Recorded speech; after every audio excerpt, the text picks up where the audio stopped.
শুভ সকাল আমার প্রিয় বন্ধুরা, কেমন আছো সবাই? আশা করছি সকলে অনেক বেশি ভালো আছো। আমরাও না বেশ ভালো আছি। ভোর 5টা থেকে শুরু করছি সংসারের কাজকর্ম। এখনও চারিদিকে ভালোভাবে রৌদ্র ফুটেনি, এর মাঝেই শুরু করে দিলাম কাজকর্ম।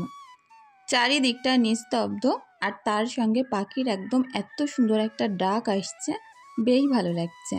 তো চলো, আজ আমার ভাঙাচুরা রান্নাঘরটাকে লেপে মুছে একদম মনের মতো করে পরিপাটি করব আর গুছিয়ে গাছিয়ে রাখবো। যেহেতু মাটির রান্নাঘর, ওই কারণে একটু বেশি পরিশ্রম করতে হয়, তবে পরিশ্রমের পরে যেমন সুন্দর লাগে, আর তাতে তো রান্না করতে আরও বেশি মজা লাগে। আর সুন্দর সুন্দর রেসিপি যেহেতু রান্না করব, ওই কারণে রান্নাঘরটা আরও সুন্দরভাবে পরিপাটি করব। এক একটা দিন আলাদা রকমভাবে একটুখানি সেখানটা যদি গুছিয়ে নেওয়া যায়, পরিপাটি করে নেওয়া যায়, আলাদা আলাদা রকমের রান্না করতেও কিন্তু বেশ ভালো লাগে। তো দেখো, বেশ অনেকগুলো বাসনপত্র নিয়ে পুকুরে চলে এসেছি। প্রত্যেকটা বাসন খুব সুন্দর করে মেজে নিচ্ছি, তারপরে এই পুকুরের পানিতে ধুয়ে ফেলবো। সকালের এই স্বচ্ছ চকচকে পানিতে কাজ করতে যে কী যে ভালো লাগে কি বলবো। আর আমি একেবারে বাসন মাজার সাথে সাথে জামা কাপড়গুলো এখান থেকে কেচে নিই, যাতে করে সকাল সকাল কাচলে একটু রোদ উঠতেই আমি মেলে দিতে পারি। এখন যেহেতু বর্ষাকালের আবহাওয়াটা কাটেনি, এখনও পর্যন্ত প্রায় বৃষ্টি মেঘলা হচ্ছে, ওই কারণে সকাল সকাল মেলতে পারলে সারাদিন পরে কিন্তু সুন্দর শুকিয়েও যায়। তো দেখো, অনেক বাসনপত্র একটা একটা করে মেজে তো নিয়েছি, এখন সুন্দর করে ধুয়ে নিচ্ছি চুবিয়ে চুবিয়ে। আর এত সুন্দর পানিতে কাজ করতে কিন্তু বেশ ভালো লাগে। প্রত্যেকটা বাসন মাজা ধোয়া হয়ে গেলে রান্নাঘরের দিকে যাব, আর একে একে রান্নাঘরটাও পরিষ্কার পরিপাটি করে নেব। আমার যে সকল বোনেরা প্রত্যেক দিন এত সুন্দর সুন্দর কমেন্ট করছো, তাদের সকলের নামগুলো ভিডিওর মাঝে নেব। তো আশা করছি তোমাদের আমার ভিডিওটি বেশ ভালোই লাগবে। সকলের কাছে অনুরোধ রইল, যদি আমার ভিডিওর ভিতরে কিছু ভালো লেগে থাকে, প্লিজ চ্যানেলটি সাবস্ক্রাইব করে দিও, আর অবশ্যই একটা লাইক করে দিও, কারণ এই সাবস্ক্রাইব আর লাইক সত্যি পরবর্তী ভিডিওতে এতটা বেশি মোটিভেট করে কি বলবো। আর তোমাদের ভালোবাসা পেয়ে আমি অনেক ধন্য। তোমরা যে এই অল্প দিনে এত ভালোবাসা দিয়েছো, সত্যি আমি অনেক মুগ্ধ। তো যাই হোক, এখানে দুটো একটা জামা প্যান্ট নিয়েছে আমার মেয়ের, তার সঙ্গে হাজব্যান্ডের জামাও আছে, এগুলো কাচা ধোয়া করে নেব। বললাম না, একই হাতে কাচা ধোয়া মাজা ঘষাটা সকাল সকাল করে নিই। আর চারিদিকে এত পরিমাণে ঘাস গজিয়েছে, তোমরা অনেকেই কমেন্ট করো এখানে কি জোক ওঠে না? না গো, জোক জিনিসটা আমি এখানে কোনো দিন দেখিনি। এখানে একটাই সমস্যা, শামুক। তো এত পরিমাণে শামুক ওঠে প্রত্যেক দিন, বাড়ির আশেপাশে থেকে তো প্রচুর লোক আসে শামুক তুলতে। আর যেহেতু ঘাস আছে, ঘাস খেতেই কিন্তু শামুক ওপরে ওঠে। পুকুর আছে তো চারিদিকে, ওই কারণে শামুকটা এখানে বেশি হয়। তো যাই হোক, জামা কাপড় কটা ধুয়ে নিলাম, এখন যাব আমার রান্নাঘরের দিকে। উনুনটা একদম ভেঙে চুরে চারিদিক থেকে পড়ে পড়ে যাচ্ছে, আর দেখলেই বুঝতে পারছো কতটা ভিজে ড্যাবডেবে। এখানটায় কিন্তু অনেক কষ্ট করে রান্নাবান্না করতে হয়, অর্ধেকটা ভিজে অর্ধেকটা শুকনো। আর রান্না করি বলে তবুও একটু শুকনো থাকে, 2-3 দিন যদি রান্না বন্ধ রাখি একদম এটাও ভিজে ড্যাবড্যাব করবে। আর যেহেতু নোনা পানি দিয়ে লেপি রোজ, মাটিগুলোই কিন্তু নোনা লেগে যায়। প্রত্যেক বছর সুন্দর করে উনুন পাতি আর ভেঙে চুরে চুরে পড়ে যায়। যাই হোক, এবছর তো ইচ্ছা আছে একটু ভালো করে রান্নাঘর করার, কি হয় দেখা যাক। তো ভাঙাচোরা রান্নাঘরটাকে, উনুনটাকে সবসময় চেষ্টা করি নিজের পরিশ্রম দিয়ে ঠিকঠাক করে নেওয়ার। পাইপের ওখানটা ফুটো হয়ে গেছিলো, সেখানটাও খানিকটা তাপ্পি তুপ্পি দিয়ে অনেকক্ষণ ধরে মাটি লাগিয়ে নিলাম, থাকছিলই না মোটে, যাও করে মাটিটা ধরিয়ে রেখেছি। আর এখন দেখো এই ছোট্ট জায়গাটা লেপে রাখছি। রান্নাঘরটা অনেক বড়, পুরোটা লেপতে গেলে কিন্তু অনেকটা অসুবিধা আছে, কারণ প্রচুর জিনিসপত্র আছে, তো সেগুলো সরাতে হবে। আর বিশেষ করে উদ্রক্ষেদ্র অনেকটা অসুবিধাও হয়, আর পানি পড়ে 2 দিন পর আবারও ধুয়ে যাবে, ওই কারণে পুরো রান্নাঘরটা লেপলাম না। যতটুকু জায়গা আর কি রান্না করে লেপে দিলাম, আর বাদবাকিটা আমি ঝাড়ু দিয়ে পরিষ্কার করে নিচ্ছি। এখানটায় যেহেতু এবার নতুন মাটি ফেলা হয়েছে, মাটিগুলো কিন্তু একদম সমান নেই, পুরো উদ্র ক্ষুদ্র আছে। তো যাই হোক, ঝাড়ু দিয়ে বাইরেই ফেলছি। আর এখানটা আমার মেয়ের একটা দোলনাও টাঙিয়ে রেখেছি, আমি যখন রান্না করি তখন এই দোলনায় বসে। আর ওই 1 গামলা পানি দেখতে পাচ্ছ, ওটার মধ্যে পদ্ম ফুলের বীজ বুনেছিলাম, কিন্তু তেমনভাবে হয়নি। এখনও 2 পাতা আমার কাছে আছে পদ্ম ফুলের বীজ, তো ভাবছি ওগুলো আবার বসিয়ে দেব। তো যাই হোক, এই যে ড্রামটা দেখতে পাচ্ছো, এটার মধ্যে যত আটা সব কিছু রাখি। যেহেতু আমার বাড়িতে অনেক হাঁস মুরগি পোষা হয়, পুকুরে মাছ থাকে, ওই কারণে রেশন থেকে যে আটা পাই, আবার আলাদা করেও কেনা হয় পুকুরে মাছেদেরকে দেওয়ার জন্য। এইবার আটাগুলো দেখছি একদম মিলের আটা দিয়েছে, একদম খুব সুন্দর মিহি আটা। এইবার দেখছি 1-2 প্যাকেট রুটি বানিয়ে কেমন হয়। আগেরবার যে আটাগুলো দিয়েছিল প্রচুর মোটা ছিল, রুটি বানিয়েছিলাম খুব একটা ভালো হয়নি। তো তার কারণে আবার আলাদা আটার প্যাকেট কেনা হয়েছিল আশীর্বাদ আটা। আশীর্বাদ আটার রুটি যে এত বেশি ভালো লাগে কি বলবো। আমার তো প্রচুর ভালো লাগে, আর বিশেষ করে আমি ভাত প্রেমী না, আমি হচ্ছে রুটি প্রেমী। আমার 3 সাজ রুটি দিলে ব্যাস, আমার আর কিছুই লাগে না।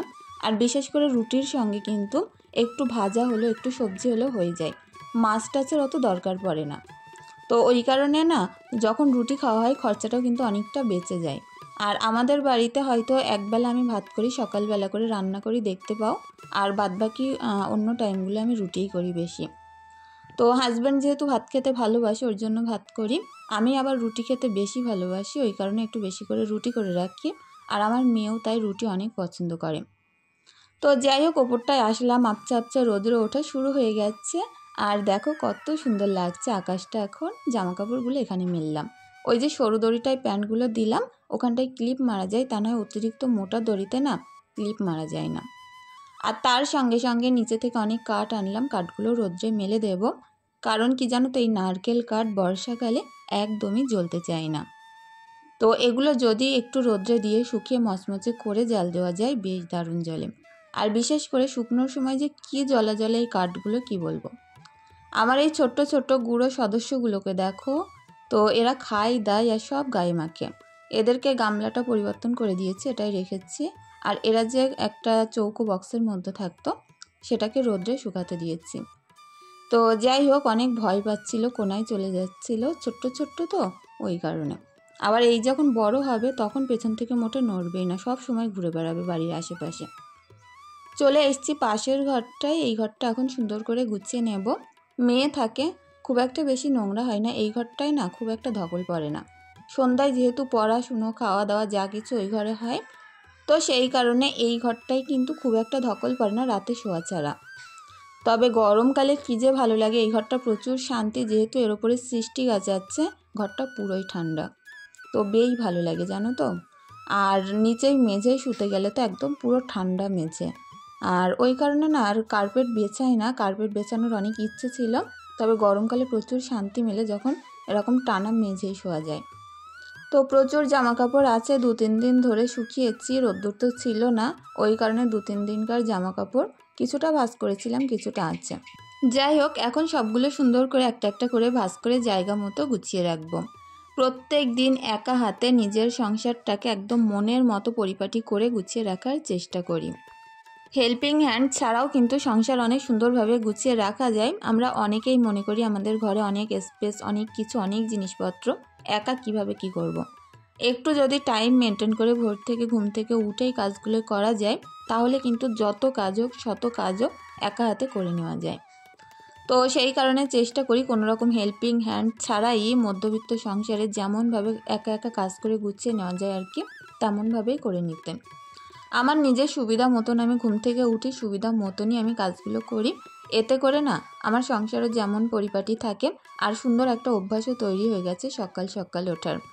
তো যাই হোক, আমাদের যাদের এখনও পর্যন্ত, অনেকেরই আছে যাদের বাচ্চা কাচ্চা হয়নি, কিংবা বাচ্চা কাচ্চা ছোট এখনও পর্যন্ত স্কুলে ভর্তি হয়নি, তারা কিন্তু একটু অন্যরকমভাবে কাজ করলেও চলে। আর যাদের বাচ্চা কাচ্চা আর কি স্কুলে ভর্তি হয়ে গেছে, তাদের রুটিনটা কিন্তু সেই সময় থেকেই পুরোপুরি চেঞ্জ হয়ে যায়। তো যাই হোক, রান্না খাওয়া শোয়া সব কিছু একটু টাইমের মধ্যে করতে পারলে বাচ্চাদেরও সুবিধা হয়, সেই অর্থে আর কি কাজগুলি এরকম সুন্দরভাবে টাইমে করার চেষ্টা করি। তো তোমরা অনেকেই আমার কাছে প্রশ্ন করছো যে সিমরান ইংলিশ মিডিয়াম স্কুলে পড়ে নাকি বাংলা মিডিয়ামেতে।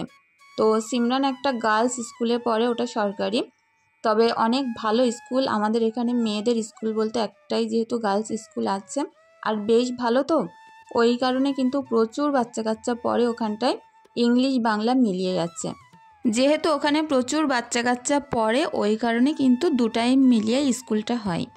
তো সিমরান হচ্ছে মর্নিংয়ে, এদের ক্লাসটা শুরু হয় 6:45 থেকে, তো 10টা পর্যন্ত, তারপরে 11টা থেকে কিন্তু আবার বড়দের স্কুল শুরু হয়ে যায়। তো এইভাবে আর কি প্রচুর মেয়েরা পড়ে। তো যাই হোক, টুকিটাকি তোমাদের মনে যে সকল প্রশ্ন আমার নিয়ে জাগে তোমরা করতে পারো, আমি সবগুলো কমেন্টের রিপ্লাই দেব। আর চলো আমার কাল যে সকল বোনেরা কমেন্ট করেছিলে সেই সকল বোনেদের কমেন্টের রিপ্লাইগুলো দিয়ে দেওয়া যাক। ফারহান ইসলাম প্রোফাইল থেকে যে বোন অনেক সুন্দর কমেন্ট করো তাকে জানাই অনেক অনেক ভালোবাসা। ফুলমণি বোনকে আমি যে এত দিন ধরে পাশে পেয়েছি, এত সুন্দর সুন্দর কমেন্ট করো রোজ, তার জন্য তোমাকে জানাই আমার অনেক আন্তরিক আন্তরিক ভালোবাসা। কোনো একটা দিন যদি এরকম হতো তোমার সঙ্গে দেখা করতে পারতাম, অনেক ভালো হতো। খুশবু খাতুন বোনকেও জানাই অনেক অনেক ভালোবাসা। মুবিনা বোন আমাকে সালাম দিয়েছো, তোমাকেও জানাই ওয়ালাইকুম আসসালাম। কেমন আছো অবশ্যই জানিও। এমডি কবির প্রোফাইল থেকে বোন বলেছো অনেক সুন্দর কিউট ফ্যামিলি, অনেক অনেক ভালোবাসা রইল বোন, যে আমার পরিবারটা তোমার অনেক ভালো লাগে। আমার আরেক বোন বাংলাদেশ থেকে কমেন্ট করেছো, বোন বলেছো বাংলাদেশ থেকে দেখছি আপু তোমার ভিডিও আমার অনেক ভালো লাগে, আমি রোজ তোমার ভিডিও দেখি। আমার নামটা অবশ্যই নিও, আমার নাম রসনা শারমিন। অনেক অনেক ভালোবাসা রইল রসনা শারমিন বোনের জন্য, আর এইভাবেই পাশে থেকো, ভালোবাসা দিও। আর সত্যি তোমাদের এই কমেন্টগুলো পড়ি না, এত দূর দূরান্ত থেকে তোমরা যে আমাকে কমেন্ট করো, আমার সত্যি প্রাণটা জুড়িয়ে যায় যে না মানুষ দূর থেকেও এতটা ভালোবাসা দিতে পারে। অনেক ভালো থেকো। মাজিদ সর্দার প্রোফাইল থেকে বোন বলেছো বোন তুমি বাংলাদেশে একবার আসো, তোমাকে আমার বাড়িতে নিয়ে আসবো। তোমার ভিডিও আমার যেমন ভালো লাগে আর তেমন তোমাকে আমার অনেক ভালো লাগে। অনেক অনেক ভালোবাসা রইল বোন, তোমার বাড়িতে যে আমার আমন্ত্রণ করেছো, অবশ্যই কোনো না কোনো একদিন সম্ভব হবে। আর অবশ্যই যদি ওখানে যাই তোমার সঙ্গে দেখা করবো। ভালো থেকো। এসকে রাজা প্রোফাইল থেকে বোন বলেছো সুবহান আল্লাহ দিদি তোমার ভিডিও যে কি যে ভালো লাগে কি বলবো, ভালো থেকো সবসময়। অনেক অনেক ভালোবাসা রইল, আমিও তোমার অনেক সুস্থতা কামনা করি, আর তার সঙ্গে অনেক ভালো থেকো, সুস্থ থেকো, এইভাবে পাশে থেকো। যে সকল বোনেরা রোজ রোজ কমেন্ট করো তাদের সকলকে জানায় অনেক ভালোবাসা। আর যে সকল বোনেরা কমেন্ট করে উঠতে পারো না, অনেক সময়ের অভাব থাকে, কিন্তু লাইক করো ভিডিওতে প্লিজ একটা। তোমাদের একটা লাইক আর একটা সাবস্ক্রাইব সত্যি আমাদের অনেকটাই সফলতার দিকে এগিয়ে দেয়। অনেক ভালোবাসা রইল আমার সকল বন্ধুদের জন্য। যাই হোক, এখানে ঘরের কাজকর্ম মোটামুটি শেষ করে ফেলেছি, বারান্দাটাও ঝাড়ু দিয়ে নিলাম, আর রান্নাঘরটা পরিষ্কার করব, হয়ে যাবে। তো সকাল থেকে যে কত কাজ থাকে টাইমে করতে পারছি বলেই কিন্তু 8টা থেকে 9টার মধ্যে আমার সমস্ত কাজকর্ম হয়ে যায়, আর তারপরে বাকি টাইমটা বাচ্চাদের পড়াশুনোর পেছনে দিতে পারি। যেহেতু এখন স্কুল ছুটি, ওই কারণে আর কি আমাকেই পড়াতে হয় সকালের টাইমটায়।